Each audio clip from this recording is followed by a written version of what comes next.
The Mariana Trench is home to some of the weirdest and most unique creatures on Earth, each adapted to life in one of the harshest environments imaginable. Whether it's glowing fish, acid-eating worms, or huge, strange squids, these are disturbing sea creatures only found in the Mariana Trench. We're kicking things off with the toothed sea devil, a truly bizarre anglerfish. This little creature is a real nightmare. Like you need me to tell you that looking at it. The female grows to about 13 centimeters or 5 inches long, and she doesn't have the usual fishing lure that most anglerfish do. Instead, she has a longer, sleeker body that helps her hunt more actively. But the really creepy part is her set of teeth. These teeth sprout from all these odd angles, crisscrossing inside, even outside her mouth, almost like they're stitched together. It just looks insane. Each tooth ends in a hook too, and they can move independently of each other, which helps her trap her prey. It's not clear exactly what she's hunting down there because scientists haven't observed any feeding behavior yet. These things just live so deep down, specimens are too rare to figure out what's actually in her stomach. As for the males, they have a glowing lure that they use to attract prey. Once something gets close enough, it snaps its massive jaws around the poor creature, sometimes even eating animals that are bigger than itself. The males also do something really strange too. They use their large sinus cavities to track down a female by scent, and when they find her, they latch onto her with their teeth and stay there for the rest of their life. Over time, their skin fuses with hers, and most of their body shrivels up while they feed off her BLOOD. It's a pretty crazy, creepy way to live. Then there's the Dumbo octopus, which looks like an adorable Disney creature compared to the nightmare fuel we just covered, hence the Dumbo reference. These little guys are pretty strange though. They look like they have big floppy ears, but those are actually fins. These octopuses don't swim like the others. They live super deep in the ocean, like really deep, over 13,000 feet down. Instead of swimming around, they use their tentacles to crawl along the seafloor. For food, they munch on small crustaceans, worms, or whatever drifts by. They don't bother chewing though. They're more like underwater vacuums, sucking up their meals whole. Because they live so deep, we don't know a ton about them. It's hard to get down that far. So who knows what else there is to learn about these cute, floppy creatures. The telescope octopus is a rare and mysterious creature that lives deep in the ocean, typically between 500 and 6,500 feet below the surface. This little octopus grows to about 8 inches long, and its arms make up almost half of that length. It's related to the glass octopus, another deep sea species, but has some pretty unique features that set it apart. Unlike most octopuses that move around on the seafloor, the telescope octopus prefers to drift with the ocean currents. It spends most of its time suspended in the water column, hanging vertically rather than swimming horizontally like most sea creatures. This helps it stay out of sight predators since its position in the water is hard to detect. On top of that, its translucent body makes it nearly invisible. It's so see-through that it doesn't cast any shadows, making it even harder for predators to spot. But this transparency isn't just good for hiding, it also helps the octopus sneak up on its prey who can't see it coming. Probably the most recognizable part of this creature are its eyes. Unlike most octopuses, which have round eyes, the telescope octopus has long, tube-like eyes that stick out from its head. They're unmovable stalks and can rotate, giving it a wide range of vision. It's the only known octopus species with eyes that work like a telescope, allowing it to spot both predators and prey from a distance. The rest of its body is also pretty unusual and has delicate webbing between its arms and white suckers along each one. This, combined with its nearly invisible body, give it a kind of ghostly appearance as it drifts through the deep sea. Scientists don't know a lot about this octopus because it's so hard to access, but they think its transparent body and strange eyes may be due to the fact that it stays in a sort of permanent juvenile state. This means it may never fully mature, living most of its life in a form similar to larva. Next, let's talk about the barrel-eye fish. This fish is seriously one of the weirdest creatures you'll ever see. It has a see-through head, and it's got these glowing green orbs that look like eyes, but here's the thing, those eyes are actually inside its head, under a see-through section of skin, a bit like an astronaut helmet. Super strange, right? This fish lives out in the Mariana Trench, deep where sunlight doesn't doesn't really reach. Its tubular eyes face upwards, and they can rotate, so if it was to look up and find some food floating by, it can just swivel its eyes upwards. As for its body, it's pretty sleek and streamlined, built for deep sea life. These fish were first discovered back in 1939, but it wasn't easy to study them because when they brought them up to the surface, the pressure change would just crush their bodies. But now, with remotely controlled submersibles, we can study them much more easily. Now let's talk about Osidax, aka the zombie worm. These things sound like something from a sci-fi movie, and honestly, they kinda look like it too. Also known as bone worms or bone-eating worms, these creatures are nature's cleanup crew at the very bottom of the ocean. They feed on the remains of dead whales that sink to the ocean floor. When a whale dies, its body becomes a huge buffet for different sea creatures, including zombie worms. Instead of mouths, these worms have a special trick, if you want to call it that. They secrete acid that can dissolve bone-eating acid. Then they burrow into the whale bones, which is how they get their food. And here's where it gets even cooler. Osidax worms have a partnership with bacteria. The bacteria help break down the bones, and in return, the worms offer the bacteria a nice little home. These worms come in all sorts of colors, and scientists are still discovering new types. In our number 5 spot today, we have the ghost fish. This little ghost fish was caught on camera in 2016 as it was casually swimming along a ridge around 8,202 feet or 2,500 meters deep in the ocean. The fish is around 10 centimeters long and has translucent, scaleless skin and the creepiest, colorless eyes on any fish I've ever seen. Here's the craziest thing about this whole ordeal though. This was the first time a live fish from its family has ever been seen before. This little fish swimming along, minding his own business, has absolutely no idea that he was a huge discovery for the human scientists on land. There is still so much that is left a mystery about these guys, but any kind of new discovery is most definitely always a step in the right direction. In our number 4 spot today, we have the aluminum-plated amphipods. These guys are found not only in the Mariana Trench, but also in the Challenger Deep, which is the deepest part of the trench. Amphipods usually have shells made out of calcium carbonate, but the extreme environment in these guys' habitats make their shells basically just dissolve. They of course can't just be walking around naked and shellless, so what do? They adapt in order to preserve their shells.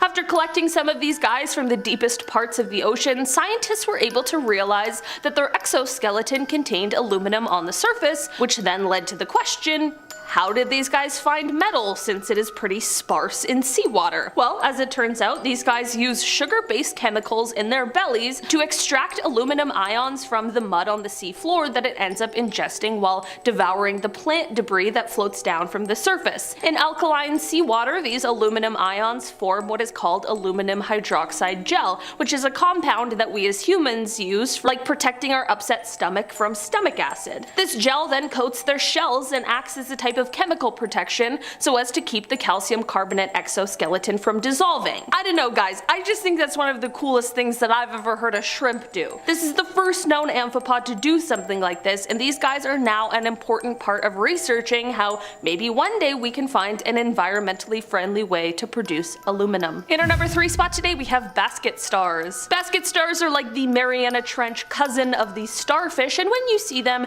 you can totally understand why. These guys have the same main kind of disc that you see on a starfish, but rather than 5 stiff arms, these guys have 5 long, slender, flexible arms that all branch out from themselves repeatedly to form even more little tiny arms, with the last branch usually ending up curled. There is no real rhyme or reason for the shapes of basket stars, as it just depends on how they grow. So while some look beautiful and almost like a webbing of lace, there are some that look absolutely chaotic. You know what they say, no 2 basket stars are the same. I don't think anyone has ever said that, but we're gonna start. Basket stars are able to navigate around the sea floor by wiggling their arms around, and they also have the ability to curl into a ball when they're feeling threatened by predators. They also do eat, as they have a mouth located on the underside of their disc, and they prefer to eat things like krill, small crustaceans, and zooplankton. In our number 2 spot today, we have giant tube worms. These guys were totally unknown to scientists until the discovery of the hydrothermal vents sense because these giant tube worms live off of and thrive in these extreme areas. These giant tube worms feed off of the tiny bacteria that get their energy from the chemicals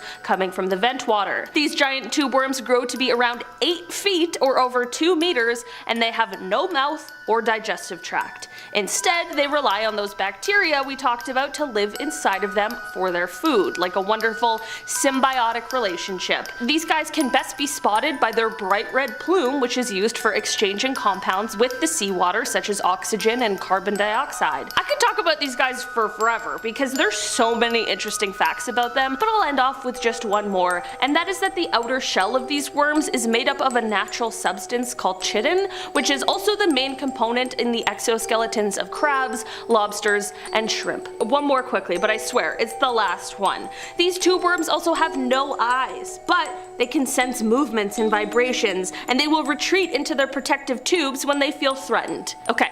Now I'm actually done. In our number 1 spot today, we have the predatory tunicate, one of my favorite creatures to ever exist. They're so weird. These guys are basically like the Venus flytraps of the deep sea. These invertebrates make their home anchored along the deep sea canyon walls and seafloor as they wait for their meals to drift on by. Like the flytrap, when they catch a piece of their prey, their mouths will snap shut until they are finished digesting their meal. These guys start off life looking kind of like tadpoles, and they swim around until they find a place to land, which they do upside down by secreting an adhesive to keep them in place. From here, they undergo a metamorphosis and have an incredibly large change. Despite having to worry about its predators, these guys are also very picky about where they live.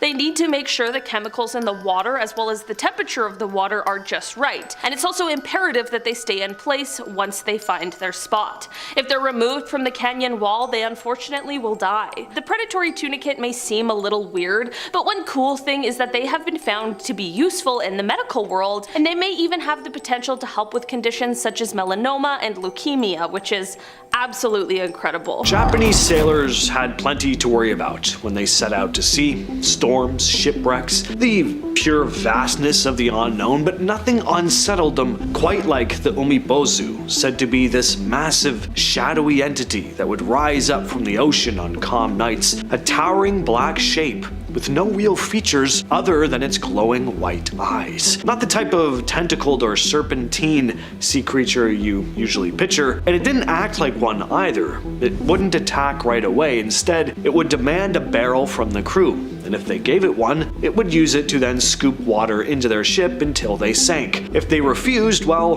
things didn't end much better. It's kind of a lose-lose situation. No one really knows where the legend comes from originally, but some say that umibozu is the ghost of a drowned monk, cursed to haunt the sea forever. Others think it's more of a warning, a way to explain how fast things can turn deadly out in the open water. In some versions, it only shows up when someone on board has angered the gods, meaning if you saw one, your fate was already sealed. The Lusca is a creature that haunts the waters off the Caribbean. Once again, this thing probably doesn't look like anything you're imagining. It's said to be half shark, half octopus. Some even describe it having 3 shark's heads, so a pretty bizarre looking monster and equally as terrifying. It lurks in the dark depths of underwater caves, ready to drag unsuspecting swimmers or boats down into the water. Local fishermen and sailors who spent too much time on the water often share these chilling stories about close encounters with it. Many sightings of the Lusca have been reported near the blue holes of Andros Island in the Bahamas. One of the most famous incidents happened on January 18th of 2011, when what appeared to be the body of this giant octopus washed up on Grand Bahama Island. Witnesses said that the remains looked like just a part of the creature's head and mouth, and the rest of the body missing. Based on what they saw though, local fishermen who were familiar with octopus anatomy estimated that this creature, if intact, would have measured between 20 and 30 feet long when alive. The description of this next creature is pretty strange, but it actually has roots in real-life reports. It's called Steller's sea ape. It was first described by Georg Wilhelm Steller, a German naturalist who came across it during an expedition to the Bering Sea in the 18th century. According to Steller, the creature was seen in the waters near the Commander Islands, a remote part of Russia. What makes it so strange?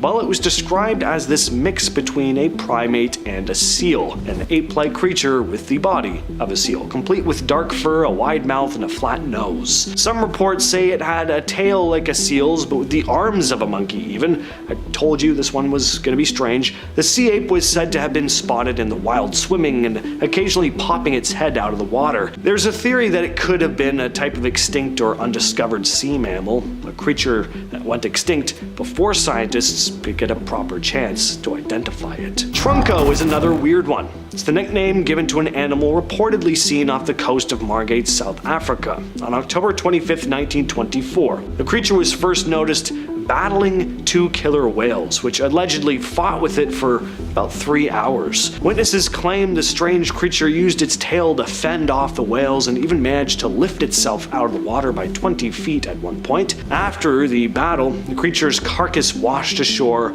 on Margate Beach, where it remained for 10 days. The animal was said to be around 47 feet long, 10 feet wide, and 5 feet high. It had a trunk about 5 feet long and 14 inches in diameter, and a tail that measured about 10 feet. One of the most unusual features was its snowy white fur, which was about 8 inches long. Interestingly, the trunk was also attached directly to the torso with no head visible. This led British cryptozoologist Carl Schuker to dub the creature Trunco in his 1996 book, The Unexplained. Ogopogo is the mysterious creature said to live in Lake Okanagan, British Columbia. Described as a serpent-like monster with a long, undulating body, the creature has been part of local folklore for centuries. Indigenous tribes around the lake have long spoken of a water monster said to control the waters, creating waves and whirlpools to drag people under. The first European sighting was recorded in 1872, but the legend really gained traction in the 1920s. Since then, there have been numerous reports with witnesses claiming to see this large creature with humps rising out of the water, sometimes with this horse-like head and reptilian features. Some skeptics argue that Ogopogo is just a misidentified sturgeon or a floating log, but the fact is, sightings just continue to this day. Could it be some prehistoric survivor, a remnant of creatures like the plesiosaur or a giant eel? Number 5. Vampire squid. The vampire squid is the last surviving member of its order and has similarities with both the squid as well as the octopus, which might make it a contender for most threatening animals on this list. Also, it's called a vampire squid, so obviously something's a little afoot here. Two of these creatures somehow meeting in the middle, just like a jellyfish. The vampire squid has a gelatinous body that helps it move quicker through the depths of the sea. Now, the vampire squid is covered in light-producing organs called photophores, which they're then able to use in a way that produces these disorienting flashes as it confuses their prey. Vampire disco attack, bam. That's the deep sea for you. While the vampire squid doesn't have ink to blast out at its enemies, it does have the ability to shoot out bioluminescent mucus. Yeah, talk about alien, glowy puke coming at you. That's almost worse than ink, right? That's way worse than ink. Also, the squid is able to regenerate its arms, so I think this all goes to say that if you were in a fight with a vampire squid, I really hope you came prepared because, he sure did. Number 4, blobfish.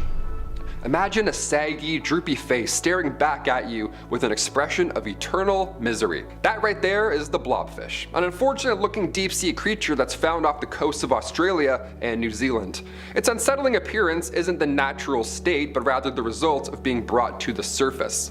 That's why we leave things where they are. In its high pressure habitat, it has a firmer structure, but once removed, its gelatinous body collapses, earning it the title of world's ugliest animal. That's pretty mean. Now, despite its haunting appearance, the blobfish is completely harmless, but it does serve as a stark reminder of how alien deep sea life can appear to us here on the surface. Number 3, giant isopods. Big nope on this one. I do not like deep sea anything. Just look at these giant isopods and tell me that your palms aren't sweating. Mine certainly are. These massive crustaceans can grow up to 15 inches long, not the biggest deep sea creature, sure, but still terrifying in the bug world. They're fast swimmers and they can latch onto you. Yeah, I'm never swimming again. Thank you, no thank you. Their size comes from deep sea gigantism, an evolutionary trend where deep sea creatures grow way bigger than their shallow water cousins. Now, scientists think it might be due to cool temperatures that increase cell size and lifespan, and giant isopods are scavengers. They scuttle over their many creepy legs to feast on leftovers from other predators. Just imagine one of these barreling towards you. Ugh, I'm out, let's move on. Number 2, comb jellies. Comb jellies are some of the most mesmerizing creatures you'll ever see, thanks to their shimmering, rainbow-like displays.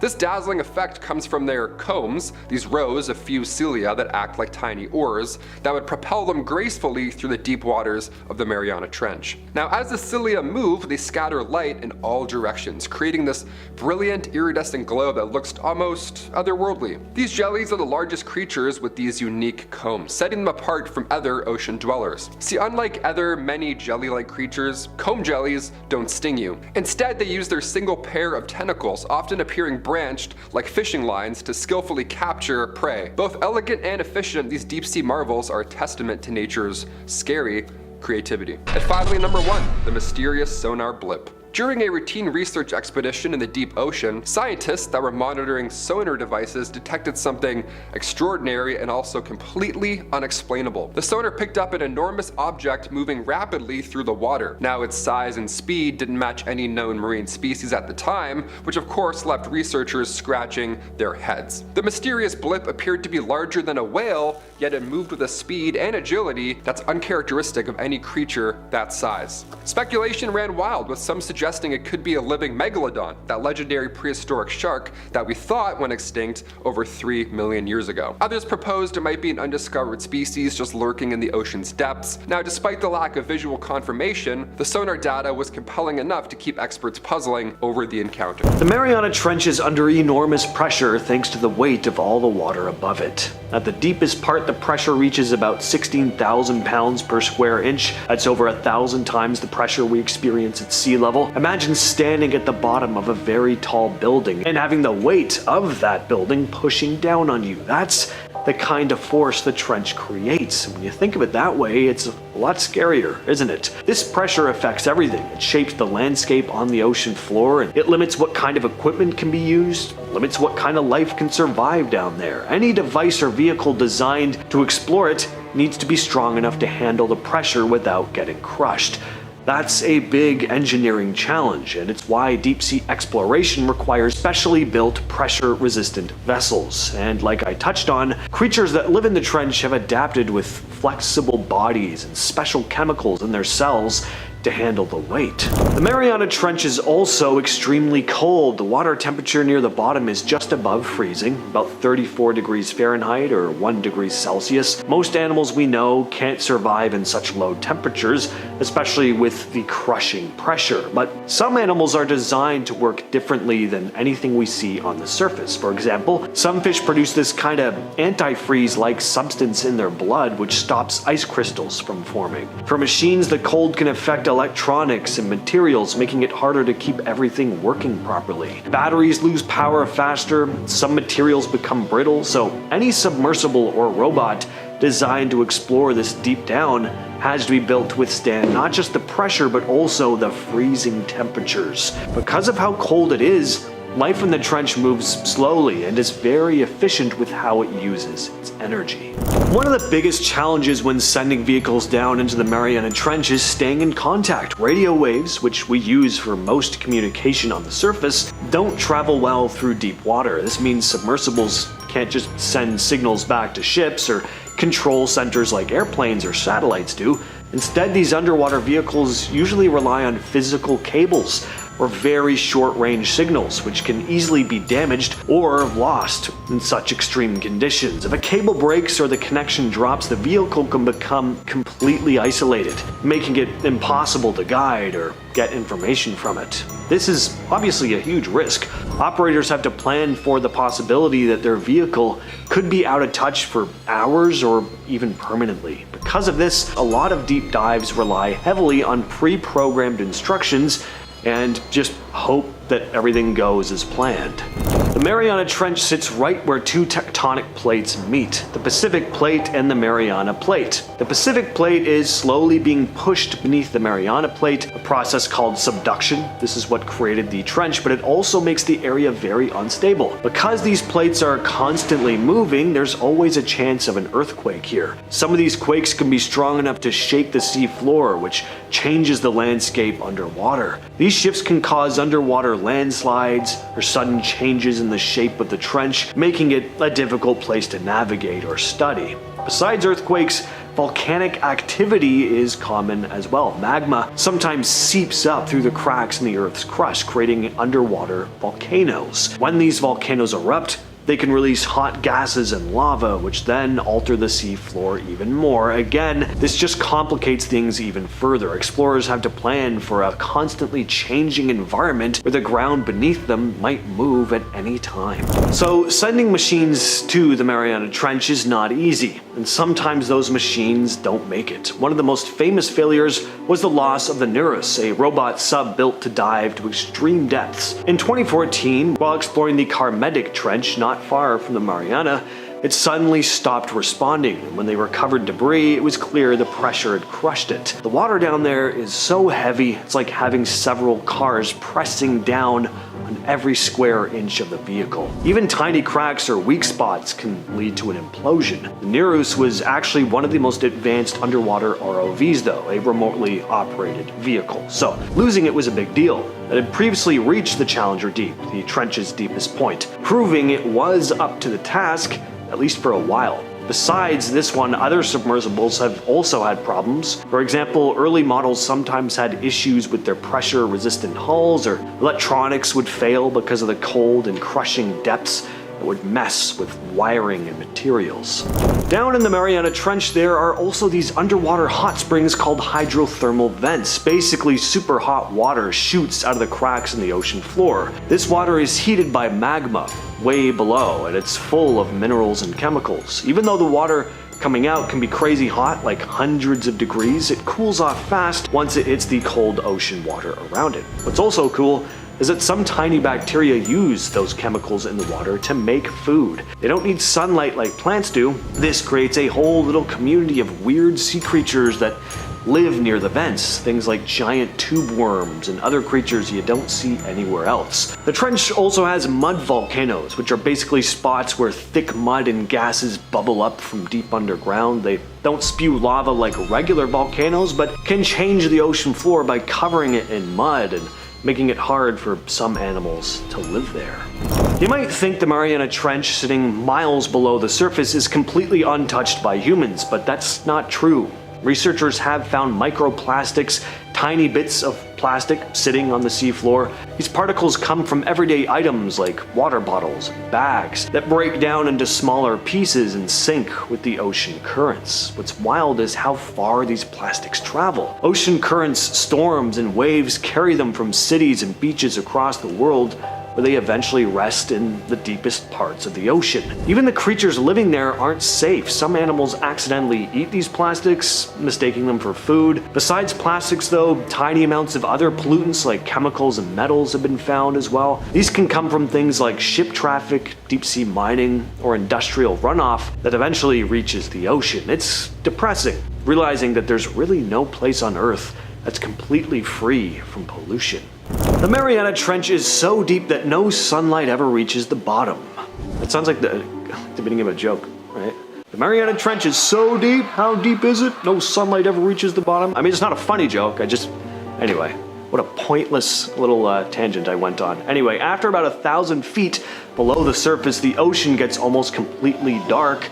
And by the time you reach the lowest parts of the trench, it's total blackness. It's darker down there than any night you've ever experienced. And this darkness shapes everything in the trench. Of course, the animals down there don't rely on vision. A lot of species don't even have eyes at all. Instead, they use other senses like touch, or they just sense vibrations in the water to find food or avoid predators. Other creatures create their own light through a process called bioluminescence, kind of like underwater glow sticks, which form out of their bodies. This light helps them communicate, attract prey, and scare off enemies, but even that light is faint and it only works over short distances. For humans and machines, the darkness is obviously not ideal. Not only is it just freaky as hell, but cameras and lights have to be specifically designed to work in such a pitch black environment. Hafgufa is a creature that has its roots in Norse mythology, described as a giant sea monster, often said to be the size of a whole island. lurking in the waters of the North Atlantic. Some stories depict it as a whale-like creature, others say it's a type of sea serpent. It's often associated with the Kraken, and some believe they could be the same creature, just with different interpretations. According to the sagas, Hafgufo is so large that its movements could stir up dangerously huge waves, making it a threat to sailors in the region. In fact, it was said that it could swallow entire ships whole with just one gulp. The name Hafgufo is believed to come from Old Norse, meaning sea gulp, which of course fits perfectly with the idea of this creature swallowing anything in its path. Organism 46b is a mysterious creature that became famous after being allegedly discovered in Antarctica, described as a massive, shape-shifting octopus-type being, said to be able to manipulate its surroundings with its tentacles. Some reports even claim that it can hypnotize its prey, paralyzing them with this strange mind-controlling ability. The creature was supposedly discovered by a Russian scientific expedition in 2004. They were investigating the icy waters beneath the Antarctic ice shelf. According to the tale, the team encountered this creature in a submerged lake, with the monster being able to grow to over 30 feet long. The creature is said to have the ability to mimic other creatures, allowing it to blend into its environment or appear as a completely different organism to fool predators or prey. The whole thing got attention after an expedition member supposedly shared the tale online, but there's still no solid proof. It's become something of a Russian government cover-up conspiracy. The Ningen is one of the most bizarre creatures in modern cryptozoology. Allegedly, it lives in the icy waters around Antarctica. Most reported sightings come from Japanese sailors. The Ningen is described as a humanoid sea creature with this pale white body that some say resembles a giant twisted version of a human. That's what makes this thing so creepy. The creature is said to be massive, often reported to be around 20 to 30 meters long or 65 to 98 feet, with a head, arms, and legs, but no real distinct facial features. The first report came about in the early 2000s when Japanese fishermen and crew members of research ships started talking about sightings of this bizarre thing. Some say they've seen it swimming near the ship or breaching the surface like a whale. What makes the Ningen so creepy isn't just its size or its appearance, but the way it seems to avoid any form of human contact, keeping its distance and vanishing as quickly as it appears. The Kraken is one of the most infamous sea monsters in folklore, often depicted as this giant octopus or squid type thing that terrorizes sailors by dragging entire ships under the sea. The legend dates back to the 18th century. Stories of a colossal creature lurking off the coasts of Norway and Greenland. Like with many legendary creatures, there are different descriptions, but it's usually said to be so massive that its tentacles can reach out and capsize ships with a single swipe. Some sailors even reported seeing the Kraken's huge arms rise above the surface like a massive wall, causing a storm of panic before the ship was dragged into the deep. The Kraken seems about as outlandish as it gets, but here's the thing. It may not actually be pure fiction. Some think that what these sailors were describing may have actually been giant squids, which can grow to over 40 feet long. The Leviathan. Pretty much the ultimate sea monster, one that's haunted our collective imagination for centuries, even if we don't know it. It comes from ancient texts, most famously the Bible, where it's depicted as this fearsome sea serpent, which has really become the archetype for all monstrous sea creatures. The description varies depending on who's telling the story, but it's often depicted as this enormous dragon-like beast with scales tough enough to withstand the toughest of weapons. Some tales paint it as a creature of chaos, one that could swallow ships whole or cause storms to wreck entire fleets. The name Leviathan comes from the Hebrew Bible, where it's described as an ancient creature of the deep, sometimes associated with destruction and darkness. Over the centuries, it's been linked to the sea itself, a symbol of the unknown and the powerful forces of nature that sailors feared most. Look at this diver being stalked by a tiger shark. The tiger shark is one of the most dangerous deep-sea predators out there. It's known for its aggressiveness and the fact that it'll eat pretty much anything it can catch, from fish to sea turtles to even garbage. They're often called the garbage cans of the sea because of how indiscriminate their eating habits are. Tiger sharks can grow up to 18 feet long, and their jaws are packed with serrated teeth, perfect for slicing through tough materials like turtle shells. They've been known to attack humans, but their bites are usually just curious nibbles. Even so, they're big, they're powerful. If one got it in its head that it wanted to try tearing you apart, it absolutely could. So it's not a good idea to mess with one. In terms of habitat, tiger sharks are found in tropical and subtropical waters, often in deeper spots where there's plenty of food around. Mantis shrimp are absolutely terrifying little creatures, even though they're not that big. These crustaceans have one of the fastest and most powerful strikes in the animal kingdom. Footage of their punches needs to be slowed down in order to truly appreciate. Their limbs are capable of moving at speeds of 50 miles per hour, faster than a bullet leaving a firearm. They can smash open shells, break glass, they can knock fish unconscious or just kill them in an instant. In some cases, their strikes are so powerful they can create shock waves in the water. And it sounds like I'm making this part up, but the punch from a mantis shrimp can even generate light, creating this flash so intense that it can stun smaller prey. So yeah, they don't look all that intimidating. They're small and they're also shrimp, but these are incredibly dangerous hunters. They can take out much larger and stronger animals with their anime level power blows. Lizardfish, as you can probably tell, are not the cutest looking animal. They're known for having a pretty nightmarish predatory appearance with sharp teeth and eerie lizard-like faces. These creatures are built for hunting in the deep, dark waters where there's barely any light and food can be tough to find. Lizardfish are experts at lurking on the ocean floor, blending in so well that unsuspecting fish don't usually see them coming. With their long, sharp teeth, they're great at grabbing and holding on to any prey that gets too close. They can grow up to around 3 feet long, and while sure they may not be the largest predators, their aggressiveness and lightning-fast attacks makes them pretty threatening. They're also known for their viciousness, tearing into their prey with a speed that's hard to see in real time. Look at this huge hammerhead swing right up to a beach. Lucky no one was in the water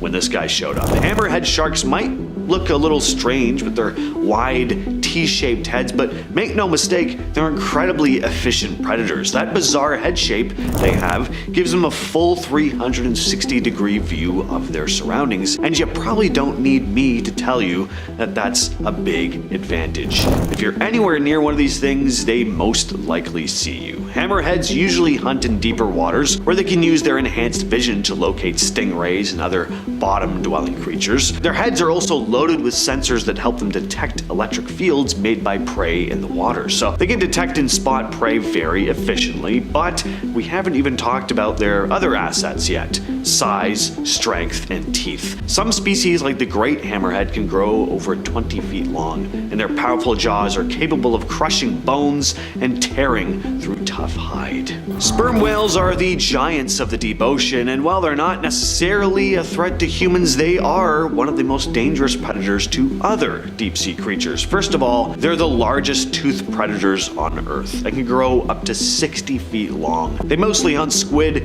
and that includes giant and colossal squid. Using echolocation, sperm whales can hunt prey in total darkness, deep beneath the waves. They can dive to depths of over 3,000 feet and stay submerged for over an hour, making them the ultimate deep-sea hunters. I mentioned that they hunt giant squid. Well, giant squid and sperm whales are pretty much arch enemies, constantly at war. They have fierce battles with squid, using their massive jaws and powerful teeth to tear them apart. But it's not like the giant squids don't fight back. They'll try to overwhelm the whales by wrapping their tentacles around them. I think the whales usually get the upper hand though. Humans rarely interact with sperm whales in the wild, but they're dangerous to anything they consider food. Their strength and intelligence makes them one of the most terrifying predators in the ocean, capable of overpowering almost anything in their path. You'd think space would be the riskiest place for humans to reach, and when it comes to deeper space travel in the near future, sure, you'd be right, but I think I'd prefer a mission to the International Space Station or even the moon over hunkering down in this tiny submersible and sinking down into the Challenger deep. Only a few people have ever made it down there, and every single dive comes with serious risk. If anything goes wrong with the sub, one crack, one weak seal, it's over. When James Cameron went down solo in 2012, he was sealed inside a custom-built sub the size of a minivan. bolted shut from the outside. Inside, it got so hot and humid that he nearly passed out. That would have been bad down there. One malfunction in that dive would have had a very different ending. Victor Boscovo made several dives in 2019, but even with better technology, the danger didn't go away. The sub had to be stress tested like a spacecraft. The tiniest miscalculation could have meant disaster. The truth is, we've sent more people to the moon than to the bottom of this trench. It's just that dangerous. Every trip down there is a serious gamble, no matter how advanced the sub or experienced the crew. The Yeti crab was first discovered in 2005 in the South Pacific Ocean, deep around hydrothermal vents near New Zealand. What makes it so strange is that its claws are covered in a sort of fuzzy hair, but it's not actually hair, it's bacteria. Scientists think the bacteria might help process the sulfur in the water, which is an important nutrient for the crab, but it's hard to say for sure. The fact that they survive in one of the harshest ecosystems known to science is pretty cool though. The crab's habitat is one of the most extreme environments on Earth, with scalding temperatures, high pressure, but the Yeti crab thrives in it, and it kind of looks like an animal that fits right at home in an environment like this. It's pale and ghostly with spindly legs, which gives it a sort of haunting look, and it's not hard to see how it gets its name, of course. The strange fuzzy appearance and the white color makes it sort of look like the mythical furry Himalayan Yeti. The deep sea spider crab lives at depths where sunlight never reaches, and thank God for that, because just look at this thing.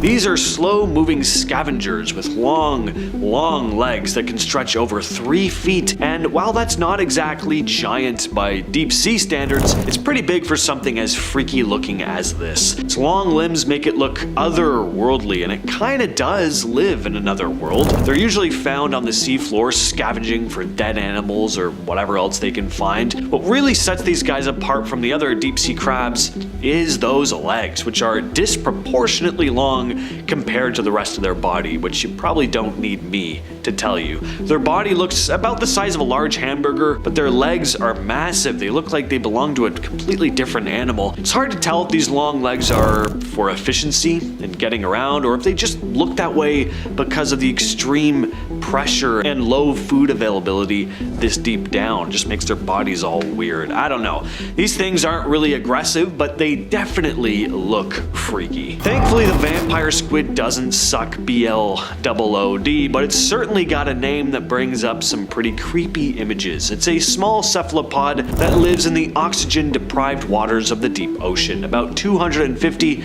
to 2,500 feet down. The vampire squid gets its name from its dark, velvety body and red eyes, which make it look like, well, a vampire squid. They look kinda intimidating, but they're not as scary as they seem. It doesn't actively hunt for other animals. Instead, it survives by feeding on plankton and marine detritus, which is the decaying organic material like dead plants and animals that sink down to the ocean floor. One of the most interesting things about it is that, unlike other squid species, it doesn't expel ink as a defense mechanism. Instead, it releases this bioluminescent mucus to confuse predators. The deep sea hatchetfish is a small, flat fish that lives deep down in the ocean, around 200 to 1,000 meters or 650 to 3,280 feet down. Its body is laterally compressed and shaped like a hatchet, which is of course where it gets its name. The body shape, combined with the fact that it's bioluminescent, helps it blend in with the faint light from above. Hatchetfish have large eyes designed to capture even the smallest amount of light from above, and they use their glowing undersides to make themselves harder to spot from below. The hatchetfish is another one of those creatures that on its own isn't that terrifying. They're very small, they pose zero threat to humans, but they have a kind of unsettling appearance. It's something about their downturned mouths and their semi-translucent looking bodies. They look a bit like tormented ghosts. And in its natural habitat, it's a master of staying out of of sight while lurking in the depths. It's just a really cool creature. The black dragonfish is an almost mythical looking deep sea predator, or like something that would pop out of your chest in the far reaches of space. It has long, sharp teeth, a bioluminescent barbell hanging from its chin, and this sleek black body designed to blend into the darkness of the sea. These things just look mean. Found at depths of about 200 to 2,000 meters or 650 to 6,050 feet, it's a vicious hunter that uses its glowing barbell to lure in prey. They're ambush predators, taking advantage of the pitch black environment to surprise their victims. Yes, the glowing orb is very noticeable, but the stupid fish don't notice the horrific monster attached to it. And the black dragonfish doesn't just look scary, its teeth are sharp and curved backward, making it easier to trap prey once they're close enough. Barracudas might not be as large as some of the other predators on this list, but they make up for it with lightning speed and sheer aggression. They're known for their fearsome sharp teeth, and they're some of the fastest fish in the ocean, able to reach speeds of up to 36 miles per hour. Barracudas are solitary hunters, and they don't hesitate to attack when they see prey. They're often found in deeper waters, where their speed and stealth allows them to ambush fish and smaller marine creatures. Barracuda's sleek, streamlined body is built for these quick strikes, and when they attack, they're usually just this blur of motion. They've been known to target fish much larger than themselves, too, and they can also pose a threat to humans, especially if they feel threatened or they get startled. The great white shark, I mean, they need no introduction. It's probably the most iconic and feared predator of the ocean. Growing up to 20 feet long and weighing over 5,000 pounds, these sharks are apex predators. Very few creatures mess with them. They're built for the hunt, using their crazy speed, strength, and those razor-sharp teeth to take down their prey. When they strike, it's with terrifying power. Their bite is one of the strongest in the animal kingdom, strong enough to crush bone and tear through flesh like it's nothing. While great whites are often called man-eaters, they usually bite humans out of curiosity, not because they're looking for a meal. But people who are lucky enough to survive an encounter are usually left with missing limbs. Their massive size, their incredible power, their hunting skills, it makes them one of the most dangerous creatures in the ocean. Killer whales, or orcas, are not only some of the smartest predators in the ocean, they're also some of the most dangerous. They live in tight-knit groups or pods and work together to hunt all kinds of big prey. Sharks, seals, even other whales. One of the most impressive things they do is hunt great whites. Yes, I said great whites don't have many natural enemies. Killer whales are one of them. Orcas will attack them by flipping them over, which puts the shark into a state of paralysis. Then they'll just go for the liver. Orcas are also great at hunting in deeper water, using echolocation to find their prey and communicate with each other to pull off some very impressive coordinated attacks. There are many different species of box jellyfish, and some of them are among the most venomous creatures in the world. They're mostly found off the coast of Australia and Southeast Asia, and their sting is so powerful it can cause heart failure in humans. Their tentacles have toxins capable of paralyzing or even killing their prey, which includes fish, crustaceans, and small marine mammals. The venom is so powerful, it only takes a brief encounter with one to be lethal. And to make things even worse, their bodies are nearly transparent, making them incredibly hard to spot in the water. If you're not careful, you may not be able to spot one before it's too late. The anglerfish is probably one of the most unsettling creatures you'll find in the deep sea. This fish is known for its horrifying appearance, with a very grotesque face, sharp teeth, and huge mouths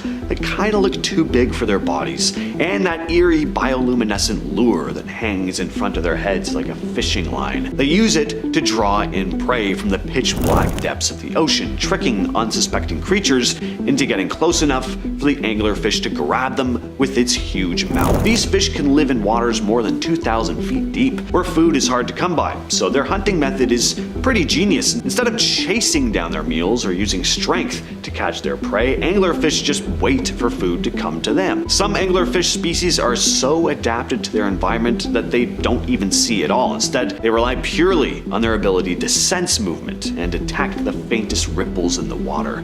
When they do catch something, they do not hesitate to use their gnarly, needle-like teeth to trap their prey, making them one of the most terrifying hunters of the deep sea.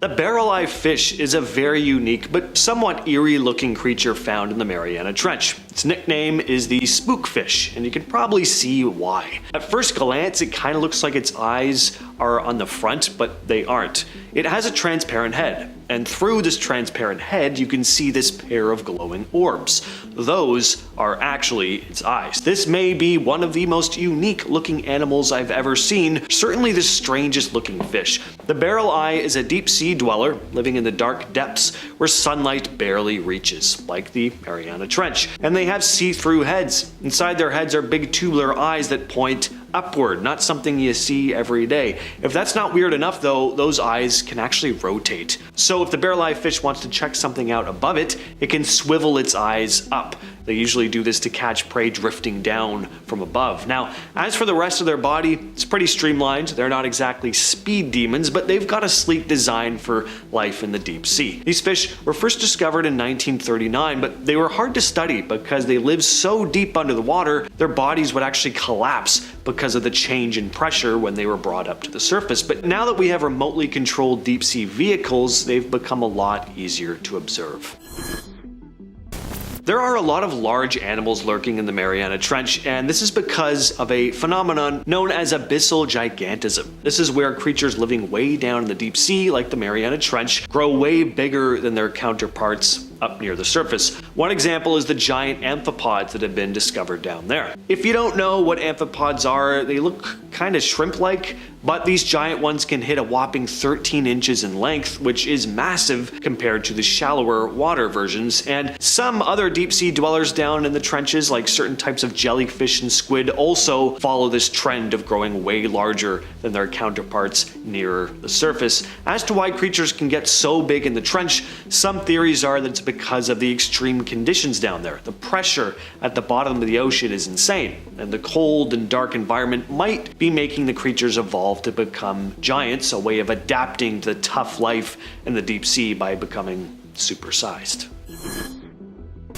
The telescope octopus is a ghostly looking animal. It's pretty much entirely translucent, aside from its eyes, which are strangely tubular. They protrude out of its body almost like telescopes. This allows for wider peripheral vision so it can avoid predators and locate prey. Even cooler though, the telescope octopus has this nifty trick where it can almost disappear. If it feels threatened or just wants to be sneaky, it can wrap its arms around its body, turning it into this smooth, gelatinous blob type thing, blending into the dark background of the deep sea. Even though they have this ghostly translucent look where you can see the insides of their heads, there's something beautiful about these creatures and the way they just peacefully glide through the water. It's mesmerizing. Next we have the Osidax, which is a pretty cool creature but kinda nasty at the same time. On top of that, they look like something from another planet. They have a few nicknames: bone worms, zombie worms, and bone-eating worms. Pretty ominous by the sounds of it, but these guys are basically underwater recyclers. These worms have adapted to bore into the skeletons of dead animals, particularly whale carcasses, to access the fatty lipids locked inside. They were first discovered at a depth of 10,000 feet. They've evolved to thrive in the extreme conditions of the sea floor. Their main source of food is the remains of dead whales and other animal carcasses that sink to the ocean floor. The success of zombie worms relies on teamwork, with the females taking on the majority of tasks. Using acidic secretions, they drill into the bones of dead animals, freeing up all those valuable lipids. This involves a symbiotic relationship with bacteria as well that aid in the digestion and processing of these released lipids. This allows the zombie worms to make a living in the deep sea environment where food sources are pretty scarce.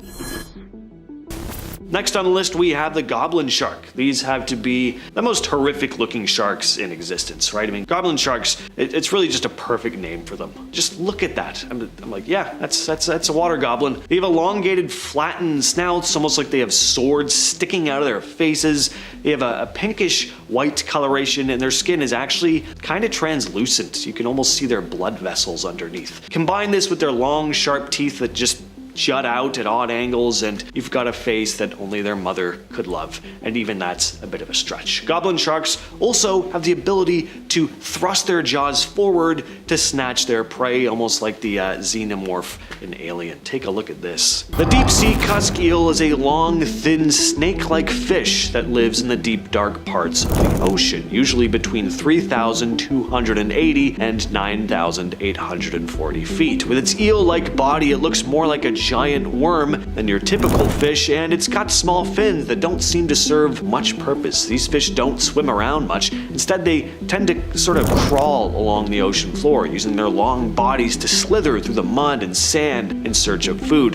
The cusk eel is what you'd call an opportunistic feeder. It doesn't hunt actively, but will scavenge for whatever it can find, including dead animals or leftover bits of prey from other predators. They can survive in extreme conditions, and by that I mean they can go for long periods without food. This is important because food sources in the deep ocean are scarce, so the cusk eel's ability to go without eating for a while is key to its survival, especially because it doesn't really hunt. A hydrothermal vent worm is a remarkable creature found around hydrothermal vents, which are underwater geysers that release superheated mineral-rich water from the Earth's crusts. These vents are one of the most extreme environments on the planet, with temperatures that can soar above 350 degrees Fahrenheit or about 175 degrees Celsius. And the hydrothermal vent worm just loves this environment. What's truly fascinating about these worms is that they don't have mouths or digestive systems, meaning they don't eat food the way most animals do. Instead, they rely on bacteria that live inside their bodies. These bacteria consume the chemicals spewed by the vents, like hydrogen sulfide, and then convert them into energy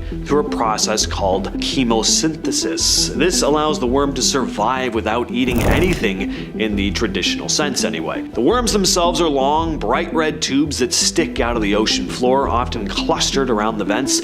The red coloration is thanks to hemoglobin, which helps them transport oxygen in the low oxygen waters around the vents. Hydrothermal vent worms are just a perfect example of how life can adapt to some of the most extreme conditions on Earth. The bioluminescent jellyfish is one of the most well-known creatures of the deep sea, and it's easy to see why. Just look at them. This jellyfish has a protein called GFB, green fluorescent protein, inside its body that allows it to emit a glow, often described as an eerie or ghostly light. It uses bioluminescence in a variety of ways. It can attract prey, communicate with other jellyfish, and confuse predators. See, the glow can be used to disorient creatures that might otherwise try to eat it, allowing the jellyfish to then escape. GFP has been so fascinating to scientists that it's now used a lot in research. It's helped develop a number of scientific tools, from tracing proteins in other organisms to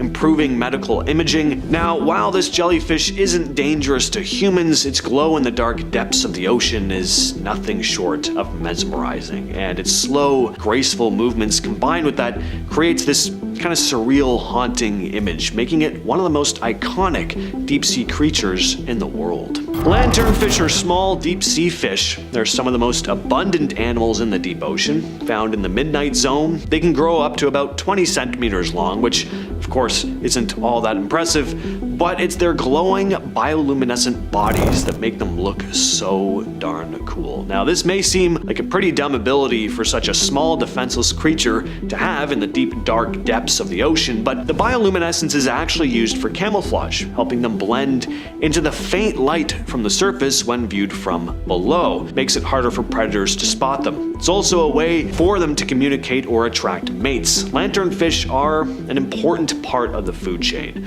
They feed on plankton, and they're also a food source for a lot of larger predators. They've adapted to life in total darkness, with big eyes to help them detect the slightest bit of light. So sure, they're small and pretty fragile looking, but they're one of the most successful species in the midnight zone, found in large numbers across the globe. They may not be as frightening as some of the other creatures lurking in the depths, but their ability to survive in total darkness and extreme pressure is pretty impressive.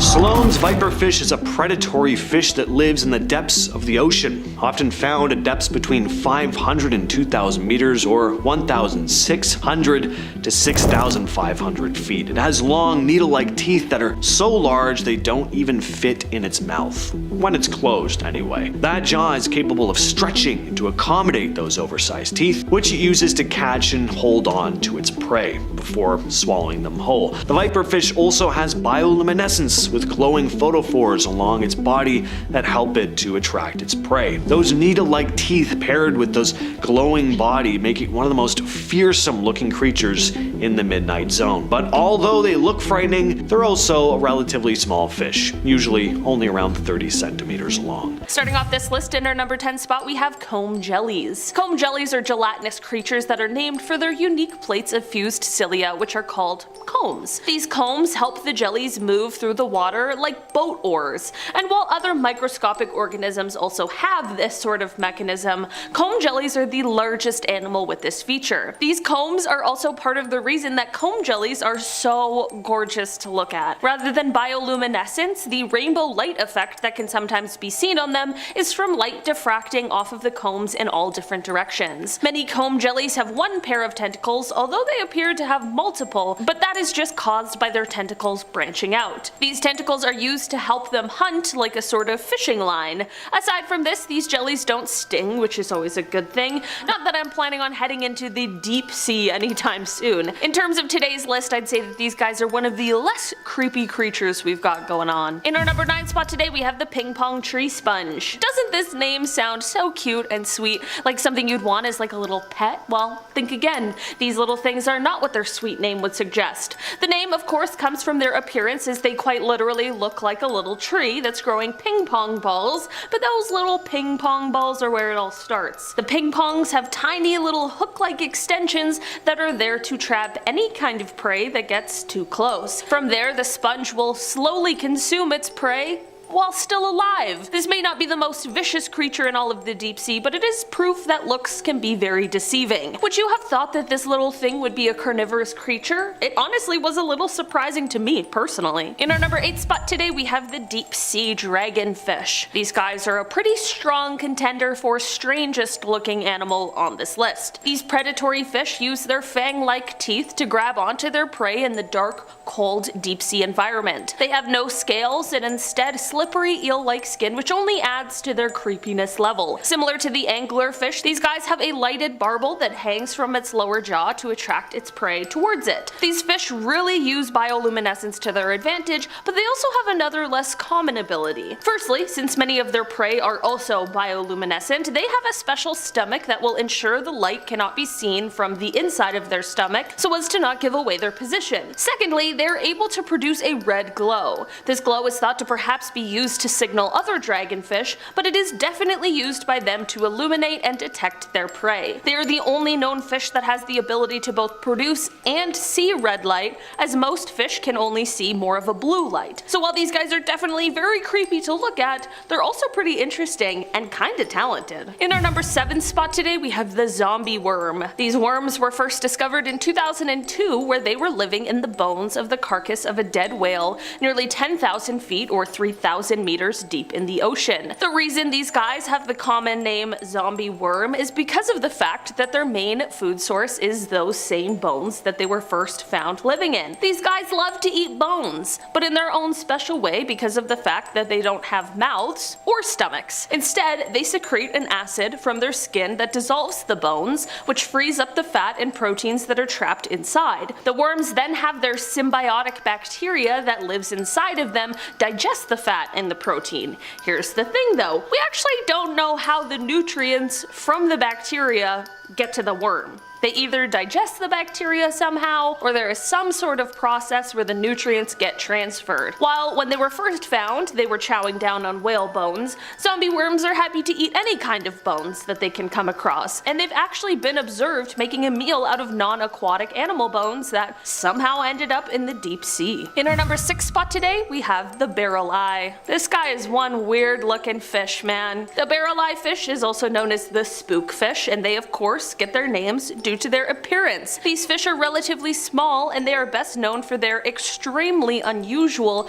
transparent, fluid-filled heads. When these fish were first discovered, there were so many questions surrounding them. At first, scientists thought that their eyes were fixed in place, but after some further research, it was able to be determined that they are able to rotate both up and forward. The fish is usually found motionless, just hanging out in the depths of around 600 to 800 meters or 2,000 to 2,600 feet in the ocean. This fish has been known for quite some time, with its first discovery coming in 1939, but it wasn't until 2004 that a photograph of a live one was ever captured for the world to see how unique these guys really are. There also used to be many drawings of these guys, but never with their transparent head because of the fact that it gets destroyed when the fish is brought up from the deep sea. So, not that I think anyone is gonna go diving in the Mariana Trench anytime soon, but if you do, don't bring these guys up from their home. They're happy down there with their heads fully intact.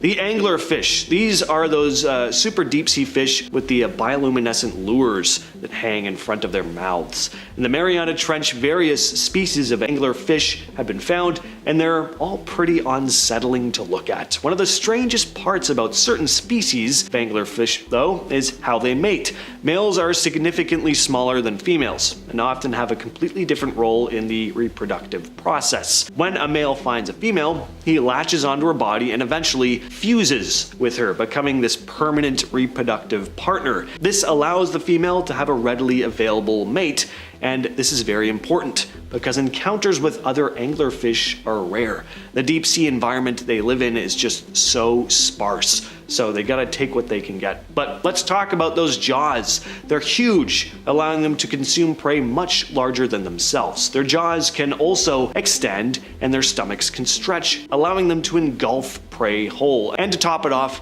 anglerfish are known as ambush predators. Many of them are dark, helping them blend into the abyss and avoid being seen by prey and other predators.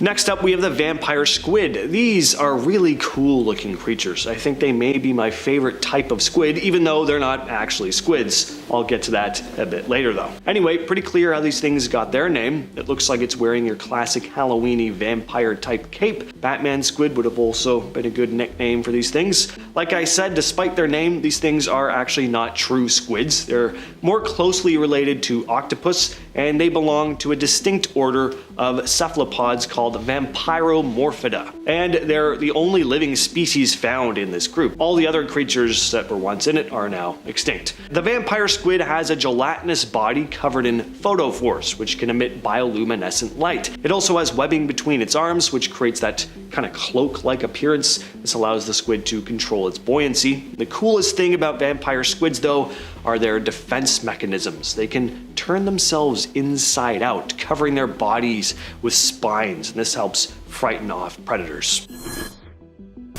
Next on the list is the fang-tooth fish. You can clearly see how this thing got its name. This thing is horrifying. It's small, only reaching about 6 inches, but it has that fearsome set of jaws and a pair of dead white eyes, making for a pretty intimidating little creature. I'm sure it still wouldn't be fun being bit by one of these things.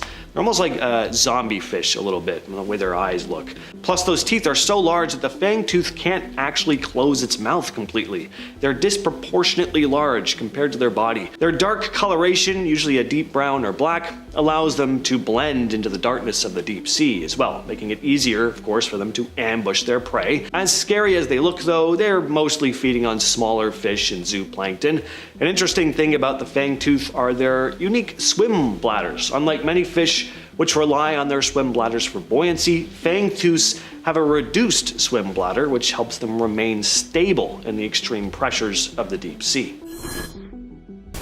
This next one is actually pretty cool. Plastic-eating microbes. There are some really strange microbes living deep within the trench. Scientists have found some microbes able to survive deep in an environment with intense pressure and just pitch black darkness. One pretty remarkable discovery among these mysterious microbes is a type that actually has the ability to consume plastic. As wild as this is, it's actually a good thing because plastic pollution has become a pretty big environmental concern. Finding microbes that can break down plastic is kind of a good sign. It could potentially assist in reducing plastic waste in the ocean. Mariana Trench, reaching depths of over 36,000 feet, makes for pretty extreme challenges for life. The pressure at those depths is intense, equivalent to about 1,000 times the atmospheric pressure at sea level. This goes to show how adaptable life can be in the most extreme environments.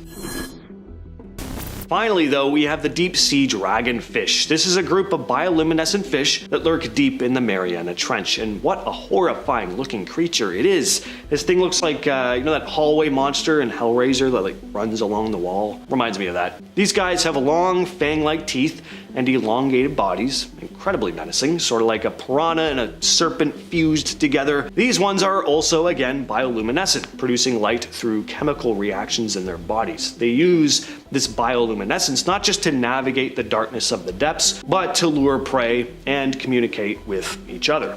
The light can be emitted from various parts of their bodies, helping them to camouflage against the faint light from above, making it easier to surprise unsuspecting fish. They also have an excellent sense of smell, which allows them to detect food from a distance.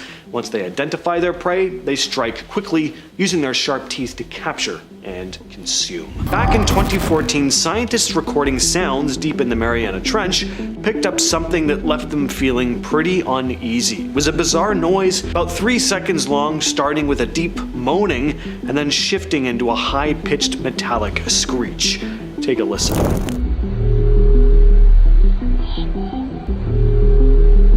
Pretty strange, and the researchers thought so too. They had no idea what they were listening to. Clearly, it wasn't just some background ocean noise, it had a pattern, which meant something was making it on purpose. But what? Well, when a clip of the sound hit the internet, people started talking about alien signals, giant deep-sea cryptids, and conspiracies like top-secret underwater military technology. And for a while, nobody had a clue, but after studying the sounds for years, researchers actually figured it out. Turns out it was a type of minke whale call, something scientists now call the Western Pacific biotwang.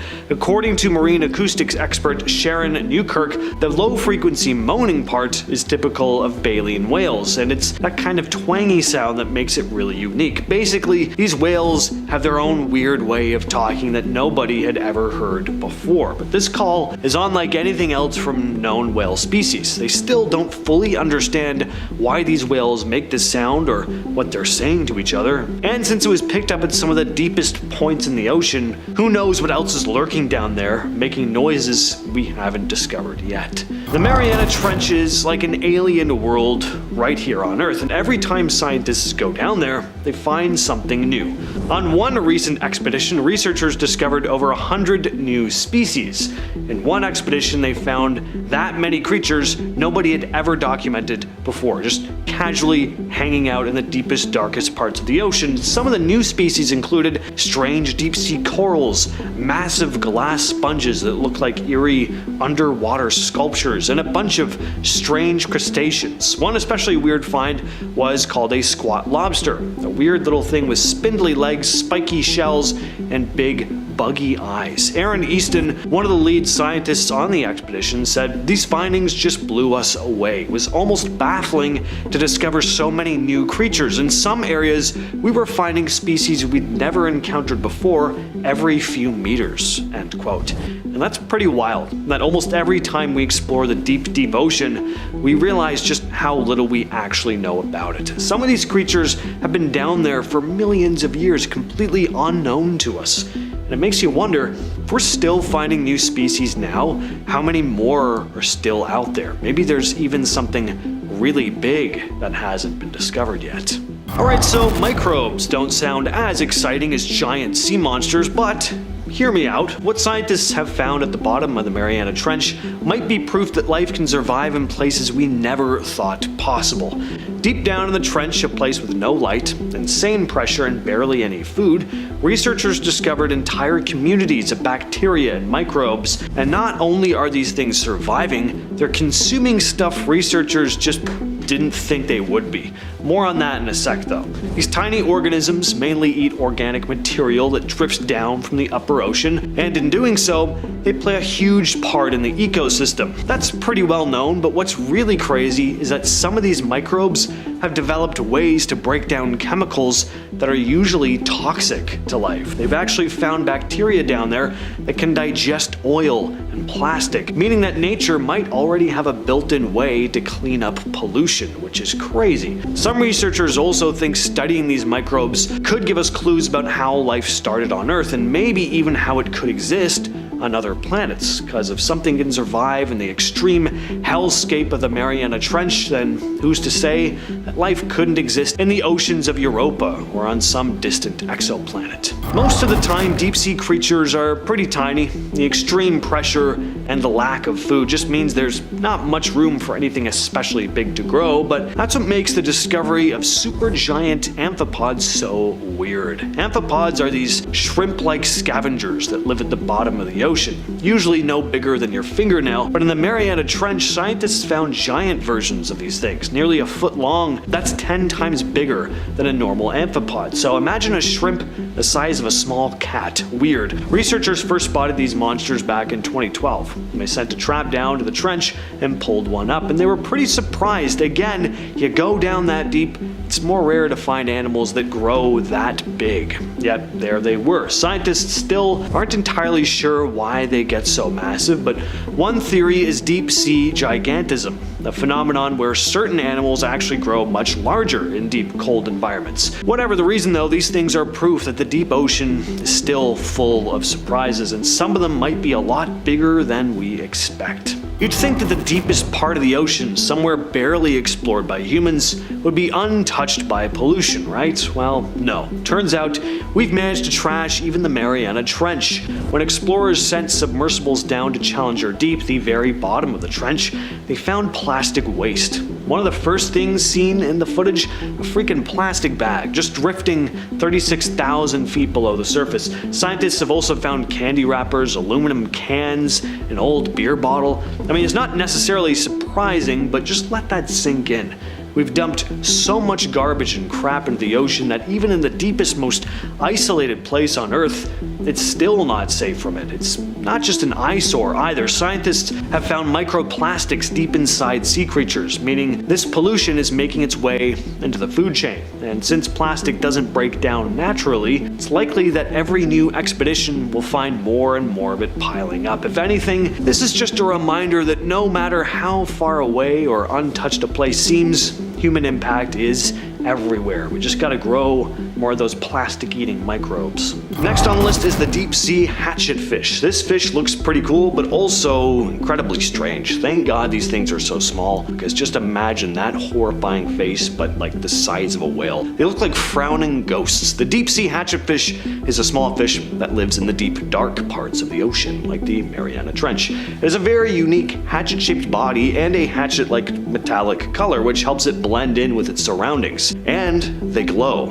The hatchetfish can control how bright it glows though. It uses its bioluminescence both for communicating with other fish and for attracting prey. Let's talk about the fangtooth fish next. Fangtooths are some of the scariest looking creatures you'll find in the Mariana Trench. They're small, but their teeth are absolutely massive compared to the size of their bodies. These fish have a very simple body design, a long cylindrical shape that's built for life in the deep. But what really makes them stand out is their huge, sharp teeth. In fact, their teeth are so big that when they close their mouths, the teeth don't fit all the way inside, so they just kind of stick out. Aside from their terrifying appearance though, these fish aren't very dangerous. They feed on other small fish and invertebrates that live in the deep ocean. Again, just glad these things are about 6 inches long instead of 6 feet.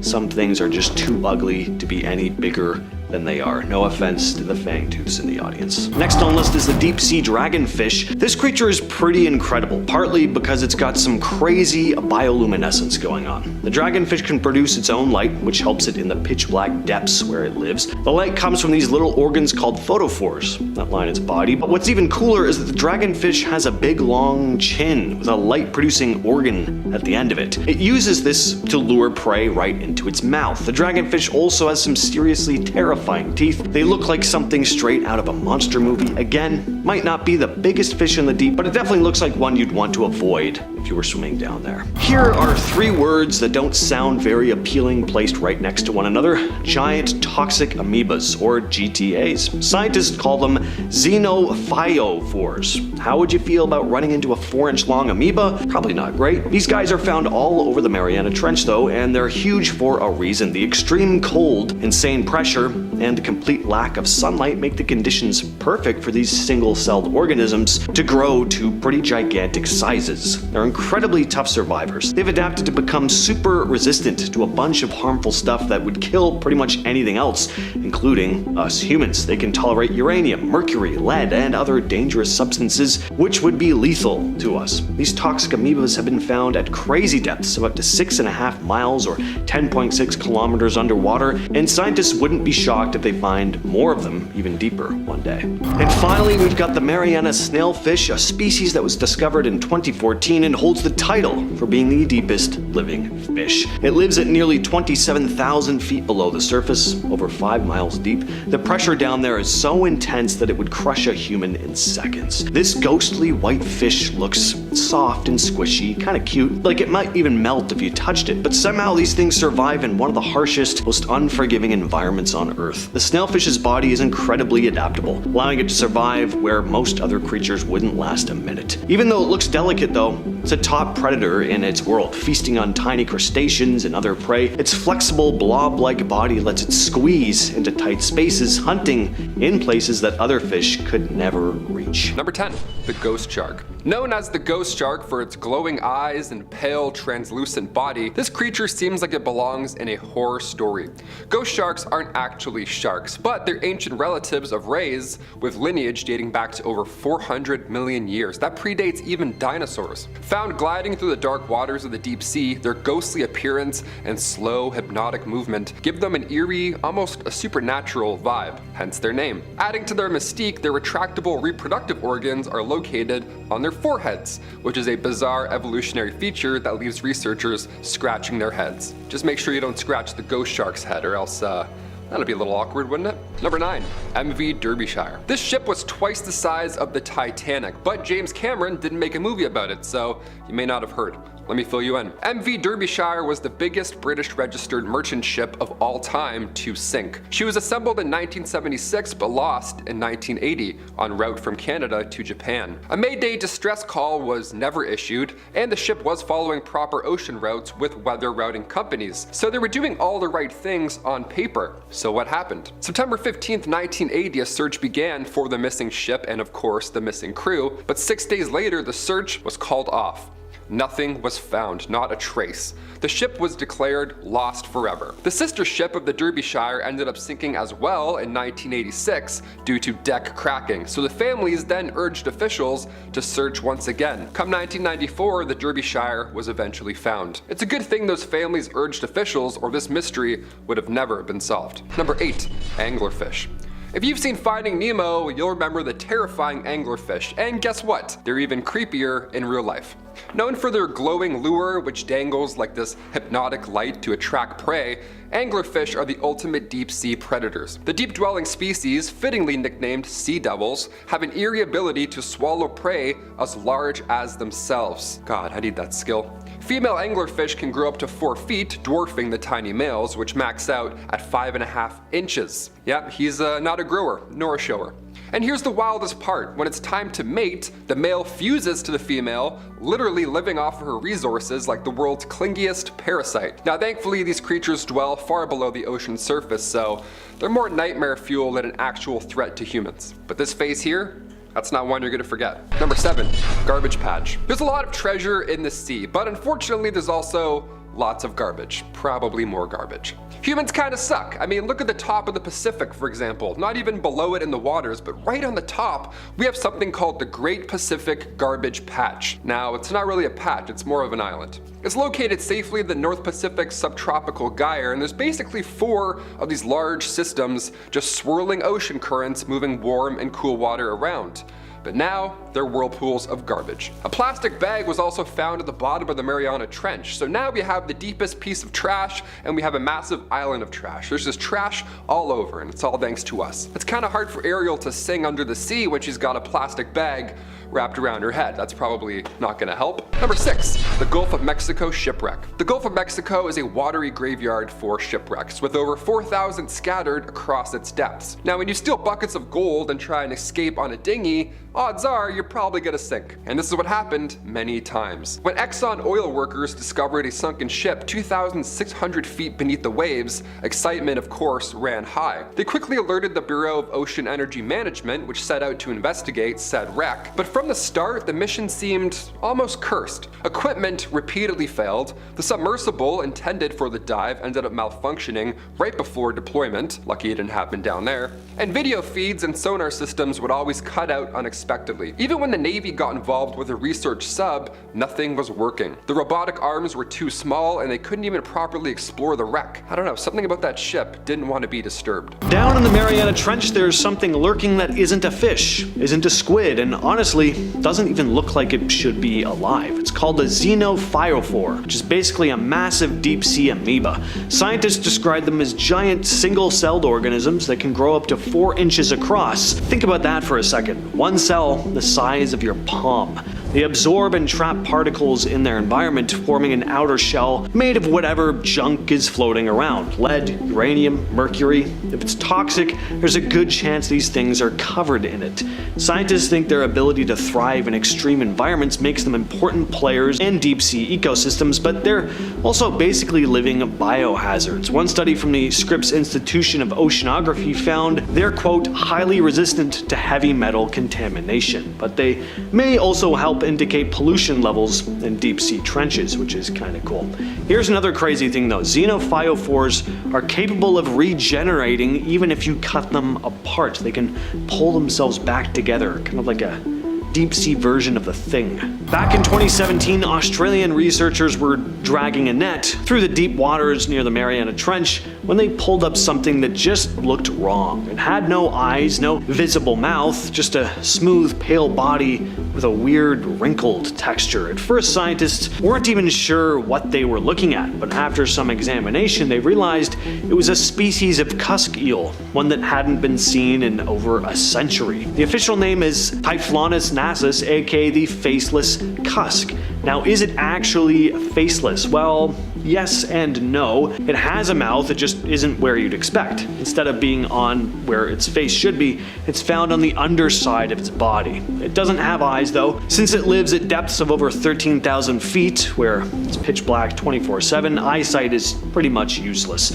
Instead, the faceless cusk eel uses vibrations and chemical signals to detect its prey. Dr. Tim O'Hara, who is leading the expedition that rediscovered the eel, described it as, quote, probably the strangest deep-sea fish we've collected. And considering they also pulled up spiky sea cucumbers and bizarre carnivorous sponges on that same trip, that's really saying something. Nuclear explosives tests from the 50s and 60s didn't just leave their mark on the land and the atmosphere, they also made it all the way down to the deepest parts of the ocean. Researchers analyzing deep-sea crustaceans found something very alarming: high levels of carbon-14, a radioactive isotope released by nuclear explosions. Some of these creatures live more than 35,000 feet below the surface, in a place humans have never directly impacted. Dr. Ning Wang, who led a study on this, explained, the bomb carbon has reached the deepest oceanic ecosystems, indicating the strong influence of humanity on Earth," end quote. In other words, the effects of nuclear weapons have literally seeped into parts of the planet we thought were untouched. What's even stranger is how fast it happened. The radioactive carbon showed up in deep sea trenches just a few decades after the tests, meaning there's some kind of rapid biological conveyor belt moving surface contaminants straight to the ocean floor, which is then seeping into the food chain. Tiny creatures at the bottom of the trench are absorbing bomb carbon, and bigger animals are eating them. In 2021, researchers exploring the depths of the Mariana Trench were scanning the ocean floor when they saw something that made them jump. It wasn't a fish, it wasn't a shark, it was just a tentacle. A very long tentacle stretching out of the darkness. There was no visible body attached to it, just a single ghostly limb. Deep sea biologist Dr. Alan Jameson, who reviewed the footage, admitted that nobody really knows what it belonged to. The best guess, it could be an unknown species of big fin squid, which have massive spindly arms that can stretch over 20 feet long. These squids are so rare that fewer than 20 sightings have ever been recorded, and even those were blurry, distant shots. But there's no definitive proof that this is what it was, which means, as of right now, there may be something massive in the Mariana Trench that we haven't identified yet. In 2020, marine biologists identified a new species of amphipod living in one of the deepest parts of the ocean, the Mariana Trench.